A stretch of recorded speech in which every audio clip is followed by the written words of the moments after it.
Hola, buenas noches. Nos encontramos para una nueva clase de física. En este caso vamos a ver la clase 3 del sistema de partículas. Y es la última clase del sistema de partículas. En esta clase vamos a encarar el estudio del momento cinético de los sistemas de partículas. Hasta ahora estuvimos viendo qué pasaba con la cantidad de movimiento y su conservación, también vimos qué pasaba con la energía cinética, y hoy vamos a discutir entonces qué pasa con el momento cinético. Ya lo vimos para una partícula, ahora lo vamos a estudiar en el caso de los sistemas. Para eso vamos a imaginar que tenemos un par de partículas, yo acá dibujo dos, podrían ser 3, 4, 5, lo vamos a generalizar para n partículas. Esto lo vamos a hacer durante toda esta clase, pero vamos a trabajar con dos para que no se nos complique demasiado el dibujo. Supongamos que tenemos dos partículas de masa m1 y m2, cada una con una velocidad, y cada una se encuentra en una determinada posición respecto de un origen de coordenadas. Esta es la posición, el vector posición de la partícula 2 respecto del origen, y de la partícula 1 respecto del origen. Bueno, si yo lo que quiero calcular es el momento cinético del sistema, lo que voy a tener que hacer es sumar los momentos cinéticos de cada partícula, dado que el momento cinético es una magnitud vectorial y cumple con la propiedad aditiva. Entonces, si hablo del momento cinético del sistema, implica tener que calcular los productos vectoriales que me dan los vectores posición, en este caso de cada partícula, multiplicado por la masa y la velocidad de cada una. La sumatoria de todos ellos me dará el momento cinético del sistema. Ahora bien, un sistema de partículas como este, como ya vimos, tiene un centro de masas, ¿sí? Este centro de masas va a tener una velocidad respecto de O. Bien, ¿existirá alguna relación entre el momento cinético del centro de masas y el momento cinético del sistema? ¿Cómo se vincularán? Bueno, justamente lo que vamos a hacer en esta primera parte de la clase es justamente ver cómo se vincula el momento cinético del sistema, es decir, la suma de los momentos cinéticos de cada partícula respecto de un punto, con el momento cinético del centro de masas. Entonces, otra vez tenemos acá el mismo dibujo que teníamos antes, cada partícula con una determinada velocidad, cada una tiene su vector posición respecto del punto. El centro de masa tiene su vector posición, que llamamos R de centro de masa respecto de O, y tiene su correspondiente velocidad respecto de O, que llamamos velocidad del centro de masas. A su vez, como queremos vincular el momento cinético del centro de masas con el del sistema, vamos a prestarle atención a estos vectores posición, que son el vector posición de la partícula 2 respecto del centro de masa, y el vector posición de la partícula 1 respecto del centro de masa. Como ya vimos en movimientos relativos, estos vectores posición van a estar vinculados, dado que, por ejemplo, el vector posición de la partícula 1 respecto de O es igual, en este caso, al vector posición del centro de masa respecto de O, más el vector posición de la partícula 1 respecto al centro de masa. Claramente es algo que hemos estudiado y que lo vamos a tener presente y muy en cuenta en esta deducción que vamos a hacer. Entonces, para calcular el momento cinético del sistema, vamos a hacer la sumatoria de los momentos cinéticos de cada una de las partículas respecto del punto O, que es lo que tenemos escrito acá. Bien, en nuestro ejemplo, como tomamos dos partículas, es el producto vectorial de R1 respecto de O por M1B más R2 respecto del punto O por M2B2 respecto de O.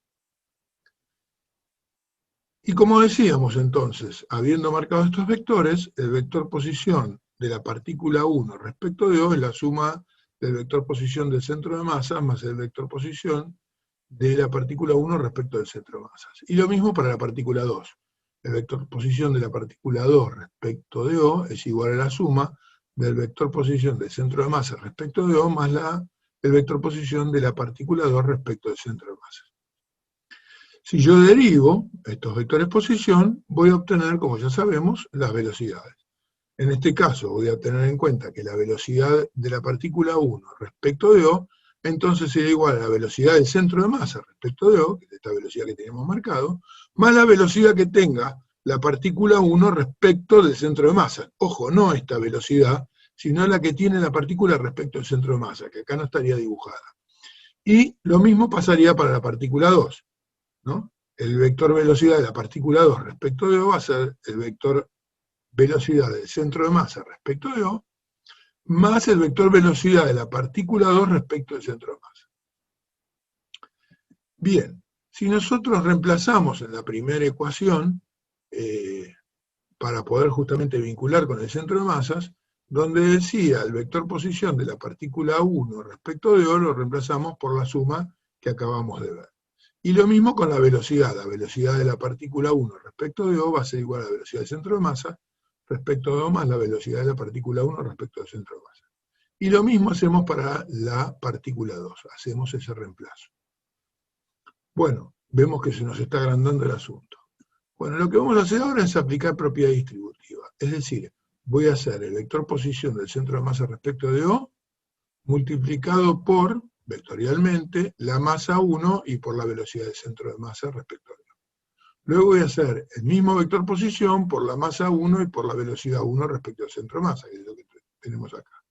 Luego voy a tomar el vector posición de la partícula 1 respecto del centro de masa y voy a hacer la distributiva por M1 y por la velocidad del centro de masa respecto de O. Lo escribimos acá. Y por último, hacemos el vector posición de la partícula 1 respecto al centro de masa por M1 y por la velocidad 1 respecto al centro de masa. Eso lo tenemos escrito en este término. Luego vamos a hacer lo mismo con el segundo producto vectorial que teníamos acá. Y hacemos lo mismo, R del centro de masa respecto de O por M2 y por la velocidad del centro de masa respecto de O. Luego el mismo vector posición del centro de masa respecto de O por M2 y por la velocidad 2 respecto al centro de masa. Es lo que tenemos escrito acá. Seguimos con el vector posición 2 respecto al centro de masa, multiplicado por M2 y por la velocidad del centro de masa. Y lo mismo para la velocidad 2 respecto al centro de masa, y lo escribimos acá. Bueno, esta sumatoria son 8 términos, ¿no? Habría que analizar qué pasa con ellos. Lo vamos a analizar de una manera que nos va a simplificar mucho la situación. Primero vamos a analizar la suma de estos dos términos, a ver cuánto nos da, la suma de estos dos, a ver cuánto nos da, la suma de estos dos y la suma de estos dos. Empecemos por la primera. Entonces, en la primera estamos sumando el vector posición del centro de masa respecto de O por M1 y por la velocidad del centro de masa respecto de O. Y a eso le estamos sumando este otro que teníamos acá abajo, el vector posición del centro de masa respecto de O por M2 y por la velocidad del centro de masa respecto de O. Bueno, acá, fíjense, si prestan atención, podemos sacar factor común, porque el R del centro de masa respecto de O están los dos términos. Lo podemos poner acá adelante. Respetamos el producto vectorial, y la velocidad del centro de masa respecto de O también están los dos términos, así que nos van a quedar la suma de las masas por esa velocidad. Bueno, y fíjense que la suma de las masas sería la masa total del sistema por la velocidad del centro de masa respecto de O, como ya vimos en las clases anteriores del sistema de partículas. Esto no sería otra cosa que la cantidad de movimiento del centro de masa respecto de O. Entonces me queda el producto de la posición del centro de masa por la cantidad de movimiento del centro de masa. Bueno, eso no es otra cosa que el momento cinético del centro de masa respecto de O. O sea que esta primera suma es eso, es el momento cinético del centro de masa respecto del origen de coordenadas. ¿De acuerdo? Ya sabemos lo que es esta primera suma que analizamos. Ahora vamos a analizar la segunda suma. Esto lo escribimos a continuación. R del centro de masa respecto de O por M1 y por la velocidad 1 respecto del centro de masa, más R del centro de masa respecto de O, más la masa 2 por la velocidad 2 respecto del centro de masa. Bueno, acá lo que podemos sacar como factor común es R del centro de masa respecto de O. Me queda ese factor, ese vector posición, multiplicado vectorialmente por la suma de esta cantidad de movimiento, que sería M1 por la velocidad 1 respecto al centro de masa, más M2 por la velocidad 2 respecto al centro de masa. Pero si recuerdan, la suma de la cantidad de movimiento de cada partícula respecto de un punto me daba la cantidad de movimiento del sistema. Y la cantidad de movimiento del sistema no es otra cosa que la cantidad de movimiento del centro de masa. Quiere decir que esta suma no es otra cosa que la cantidad de movimiento del centro de masa respecto al centro de masa. Y la cantidad de movimiento del centro de masa respecto al centro de masa, obviamente, es cero, porque el centro de masa no se mueve con respecto al centro de masa. Con lo cual, esta suma, la suma número 2, es igual a 0. Analicemos la suma número 3. Lo vamos a escribir a continuación. Acá tenemos la suma número 3, que es el vector posición de la partícula 1 respecto al centro de masa, multiplicado vectorialmente por la masa 1 y por la velocidad del centro de masa respecto de 2. Y esta es el vector posición de la partícula 2 respecto al centro de masa, multiplicado vectorialmente por la masa 2 y por la velocidad del centro de masa respecto de 2. Bueno, ya se deben estar avivando de que tenemos la velocidad del centro de masa como factor común. Se puede ver acá. Por lo tanto, si yo lo reacomodo un poquito, fíjense, total la masa la puedo escribir como es un producto escalar, la puedo escribir en el orden que yo quiero. Bueno, escribo primero la masa 1 y acá me queda el vector posición de la masa 1 respecto al centro de masa por la velocidad del centro de masa respecto de 2. Es esto. Lo único que hice es poner la masa, que es un escalar, multiplicando primero. Eso no me afecta en nada. Y lo mismo hago con el otro término, ¿ven? ¿Y para qué hago esto? Para sacar factor común la velocidad del centro de masa respecto de 2, que me queda como segundo factor del producto vectorial, por eso quedó acá atrás.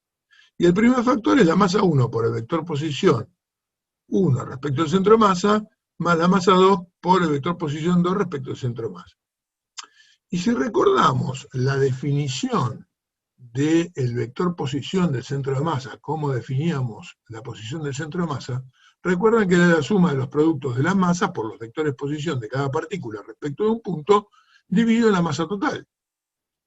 Y eso me daba la posición del centro de masa respecto de ese punto. Pero acá resulta que los vectores que estoy tomando son los vectores posición de cada partícula respecto al centro de masa. Por lo tanto, esto me daría el vector posición del centro de masa respecto del centro de masa. Y el vector posición del centro de masa respecto al centro de masa es 0. ¿De acuerdo? ¿Por qué? Y porque el centro de masa está en el centro de masa. Con lo cual, otra vez, esta suma me da 0. O sea que la tercera suma me vuelve a dar 0.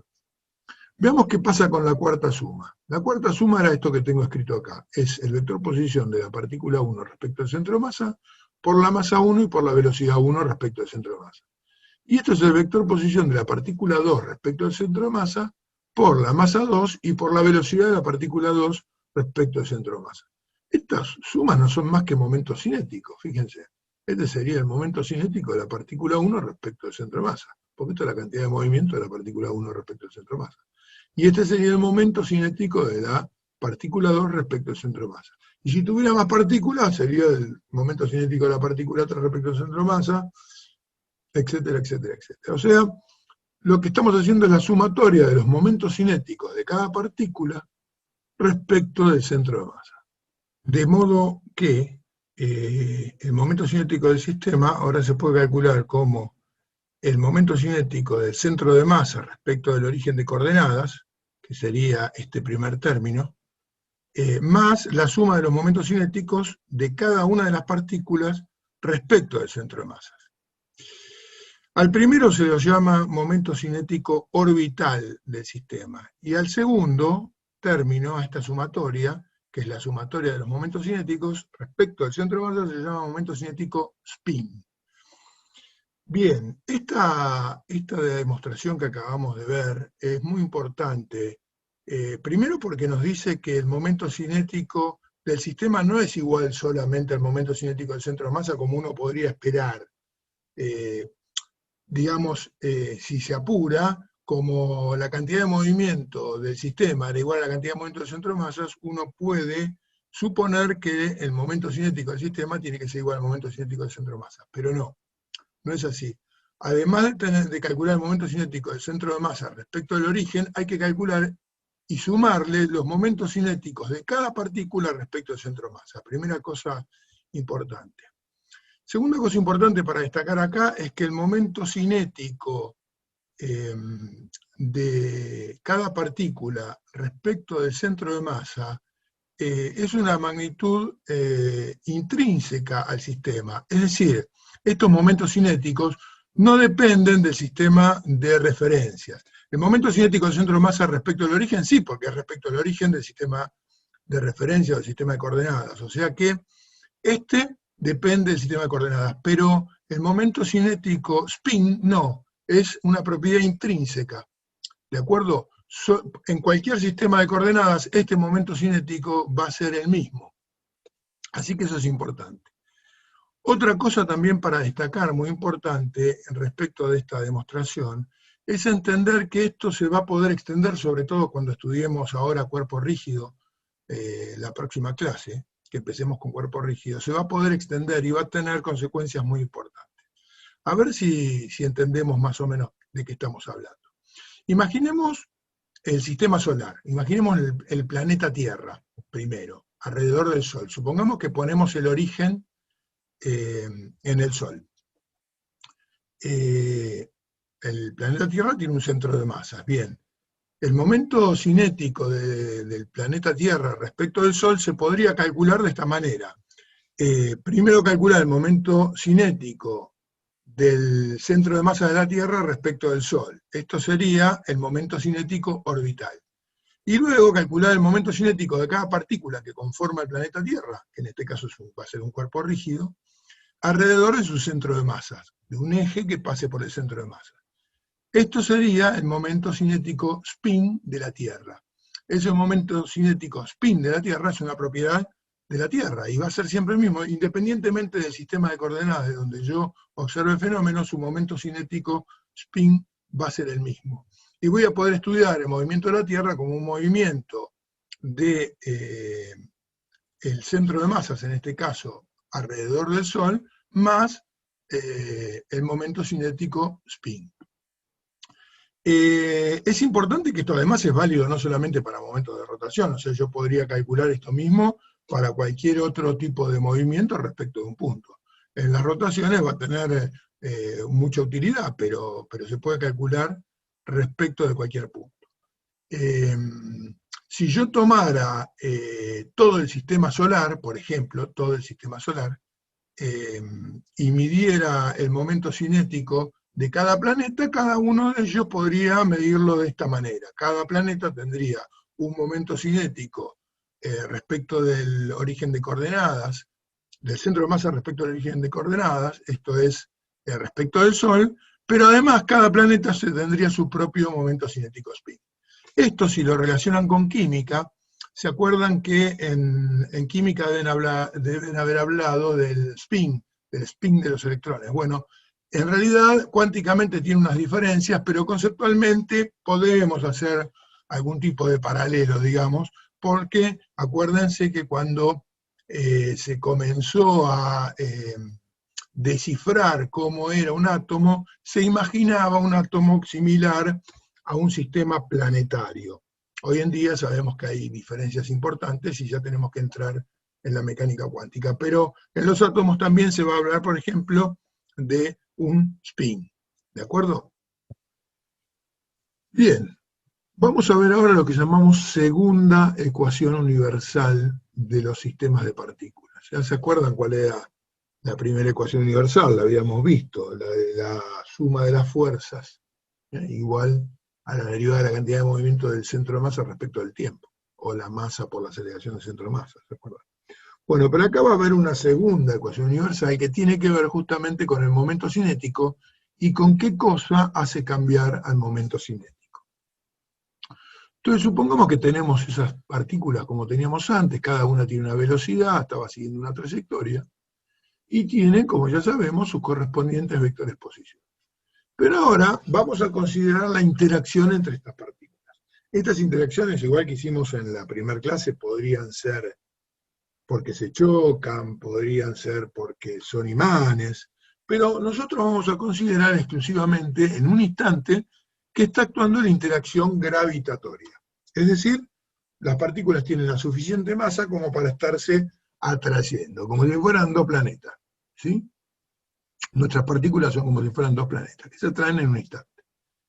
Cada uno tiene su vector posición, y vamos a tener que esas fuerzas, que como ya sabemos, si el sistema son las dos partículas, son interiores, que llamamos F2.1 y F1.2, son iguales y contrarias. Ya lo conocemos esto. Supongamos que además sobre las partículas actúan fuerzas exteriores. A la fuerza exterior que actúa sobre la partícula 1 la llamé F1, y a la que actúa sobre la partícula 2 la llamé F2. O sea que en total, en el sistema hay 4 fuerzas en este instante. 2 interiores y 2 externas o exteriores. Queremos ver qué provoca esto, y ya lo habíamos visto para una partícula. ¿Se acuerdan que para relacionarlo con la fuerza lo que habíamos hecho era derivar el momento cinético respecto del tiempo? Bueno, ahora vamos a hacer lo mismo. El momento cinético del sistema, como vimos recién, es la suma de los momentos cinéticos. Acá tenemos el momento cinético de la partícula 1 respecto de O, y el momento cinético de la partícula 2 respecto de O. Si yo derivo respecto del tiempo, como estamos haciendo acá, me queda que esta es la derivada de la sumatoria de los momentos cinéticos de cada partícula. En nuestro caso, es la derivada de esta suma. Y esto no es otra cosa que la derivada de dos productos. Este sería uno, este sería otro. Para derivar, entonces hago la derivada del primero en un producto por el segundo sin derivar, es esto que está escrito acá, más el primero, que sería el vector posición, por la derivada del segundo, que sería la derivada de la cantidad de movimiento de la partícula 1 respecto a 2, que es esto que tenemos escrito acá. Mientras que la derivada de este segundo término sería la derivada del primero, otra vez, que es la derivada del vector posición respecto del tiempo, por la cantidad de movimiento, más el primero por la derivada del segundo. O sea, el vector posición 2 respecto de O, por la derivada del segundo, que es la derivada de la cantidad de movimiento. La masa es constante, por lo tanto la derivada de la velocidad 2 respecto al tiempo. Como esta era la derivada de la velocidad 1 respecto al tiempo. Bueno, estos dos términos que están acá son cero. ¿Por qué son cero? Porque la derivada del vector posición 1 respecto del tiempo, ¿sí?, no es otra cosa que una velocidad, la velocidad de la partícula 1 respecto al tiempo. Con lo cual, acá me queda el producto vectorial de dos vectores que son colineales, porque esta es la velocidad y esta también es la velocidad de la partícula 1 respecto a 2. Al multiplicar vectorialmente dos vectores que forman 0 grado, me da el producto vectorial 0. Y lo mismo pasa con este otro producto de acá, la derivada de la posición de la partícula 2 respecto al tiempo es la velocidad 2. ¿Sí? Con lo cual, al tener el producto vectorial de la velocidad 2 por la velocidad 2, me da 0. O sea que esos dos términos dan 0. Y estos dos términos, fíjense, me queda el vector posición de la partícula 1 respecto de O por el producto de la masa 1 por la derivada de la velocidad respecto al tiempo. Y la derivada de la velocidad respecto al tiempo, como bien sabemos, es la aceleración. Por eso acá escribí la aceleración. Y lo mismo acá, la derivada de la velocidad de la partícula 2 respecto al tiempo, es la aceleración de la partícula 2. O sea que me quedan los productos vectoriales de los vectores posición por los productos masa por aceleración de cada partícula. Pero nosotros conocemos el segundo principio de Newton, y sabemos que la masa por la aceleración de una partícula es igual a la sumatoria de las fuerzas que actúan sobre esa partícula. O sea que la derivada del momento cinético del sistema respecto al tiempo va a ser el vector posición de la partícula 1 por la suma de las fuerzas que aparecen sobre la partícula 1, más el vector posición de la partícula 2 por la suma de las fuerzas que aparecen sobre la partícula 2. Y en nuestro ejemplo, en nuestra deducción, dijimos que había 4 fuerzas. 2 actuando sobre la partícula 1, F2.1 y F1, y 2 actuando sobre la partícula 2, F12 y F2. Si distribuyo y hago el producto vectorial de R1 por F1 más R1 por F21 más R2 por F2 más R2 por F12, me quedan estos cuatro términos que tenemos acá. Esto es un momento de una fuerza exterior, es el momento de la fuerza exterior 1 respecto de que actúa sobre la partícula 1, respecto del punto O, del origen de coordenadas. Este es el momento de una fuerza interior, porque es el momento de la fuerza 2,1 respecto de O. Este es el momento de otra fuerza exterior, la fuerza que actúa sobre la partícula 2 respecto de O. Y por último, este es el momento también de una fuerza interior, porque es el momento de la partícula 1,2 respecto a O. Bueno, al hacer estos productos vectoriales, vamos a analizar qué es lo que pasa. Fíjense, para analizar el producto vectorial en el caso de las fuerzas interiores. Esta es la posición de la partícula 2 respecto de O, esta es la posición de la partícula 1 respecto de O. Pero yo el vector posición de la partícula 2 respecto de O lo puedo vincular con el vector posición de la partícula 1 respecto de O, tomando este vector que sería el vector posición de la partícula 2 respecto de la partícula 1. De manera que si yo a este vector le sumo a este vector, obtengo este. Es decir, el vector posición de la partícula 2 respecto del origen es igual al vector posición de la partícula 1 respecto del origen, más el vector posición de la partícula 2 relativo a la partícula 1. Entonces, voy a tomar este vector y lo voy a sustituir en este producto vectorial. Cuando hago eso, me queda esta expresión. Puedo hacer distributiva. Puedo distribuir el producto vectorial, me queda el vector posición de la partícula 1 respecto de O, por la fuerza 1,2, más el vector posición de la partícula 2 respecto de la 1, por F1,2. Este vector posición es 0. ¿Por qué es 0? Perdón, este producto vectorial es 0. ¿Por qué es 0? Porque el vector posición de la partícula 2 respecto de la 1 es un vector que tiene la misma dirección que el vector fuerza 1,2. Sentido contrario, pero la misma dirección. Al hacer producto vectorial de dos vectores que tienen la misma dirección y sentido contrario me da 0. Porque el coseno de 180, porque el seno de 180 es 0. ¿De acuerdo? Con lo cual, resulta que el momento de la fuerza 1, 2 respecto del origen de coordenadas estará dado exclusivamente por este producto vectorial. Pero fíjense, si comparamos, este producto vectorial sería el producto vectorial de vector posición 1 respecto de O por F1,2, por este vector. El vector lo puedo trasladar en el espacio, lo puedo poner acá. Y este otro producto vectorial que teníamos en la otra suma era el vector posición de la partícula 1 respecto de O por F2,1. ¿Sí? Esos productos vectoriales son el momento de la fuerza 2,1 respecto de O, y este otro es el momento de la fuerza 1,2 respecto de O, que son iguales, pero contrarios, porque el ángulo que forma R1 respecto de O es el mismo para la fuerza 1,2 que para la fuerza 2,1. La única diferencia es que la fuerza 2,1 va para arriba y la fuerza 1,2 va para abajo.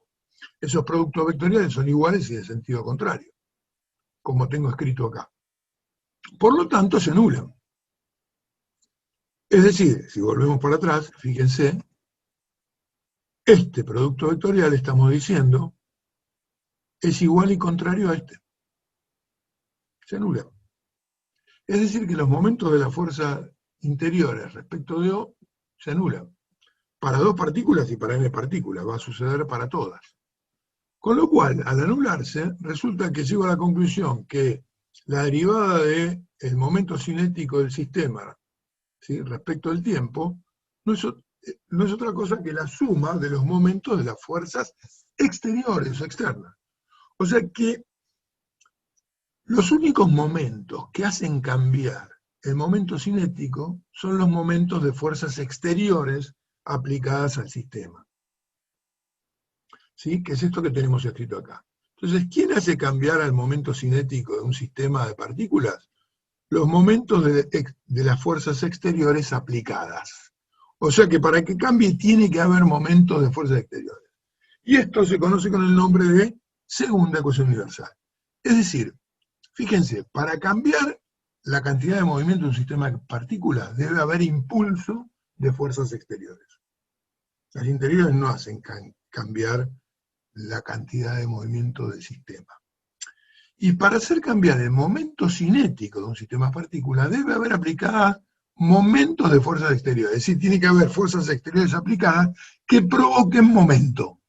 Porque si no provocan momento, tampoco hacen cambiar el momento cinético. Por ejemplo, las fuerzas 1, 2 y 2, 1, si bien no son exteriores, son interiores, no hacen cambiar el momento cinético porque aparecía este producto vectorial que me daba 0. Y luego se anulaba. Entonces, resumiendo, la primera ecuación universal me dice que para que cambie la cantidad de movimiento de un sistema, en este caso la del sistema del centro de masa, tiene que haber sumas, tiene que haber fuerzas exteriores que no se anulen, cuya suma no valga 0, aplicadas en el sistema. Entonces esto es la primera ecuación universal, la podía escribir así o como suma de fuerzas exteriores igual masa por aceleración centro-masa. La segunda ecuación universal se refiere al cambio del momento cinético y me dice, mirá, para que el momento cinético cambie debe haber suma de momentos de fuerzas exteriores aplicadas, como tenemos escrito acá. Fíjense que el formato de las ecuaciones es el mismo.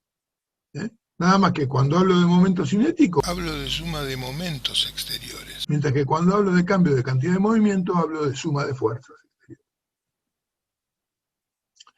Y bueno, y llegamos a lo que se conoce con el nombre de ley de conservación del momento cinético, que dice lo siguiente, y es obvio por lo que acabamos de ver de la segunda ecuación universal. Para que el momento cinético de un sistema de partículas no cambie, no debe haber momento de fuerzas exteriores aplicadas. O sea que si la suma de los momentos de fuerzas exteriores es igual a 0, el momento cinético del sistema no cambia, es constante.